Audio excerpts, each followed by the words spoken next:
नागेन्द्रहाराय त्रिलोचनाय भस्माङ्गरागाय महेश्वराय नित्याय शुद्धाय दिगम्बराय तस्मै नकाराय नमः शिवाय मन्दाकिनी सलिलचन्दनचर्चिताय नन्दीश्वर प्रमथनाथ महेश्वराय मन्दारपुष्प बहुपुष्प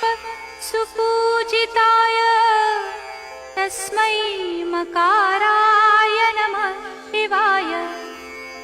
शिवाय गौरीवदनाब्जवृन्द सूर्याय दक्षाध्वरनाशकाय श्रीनि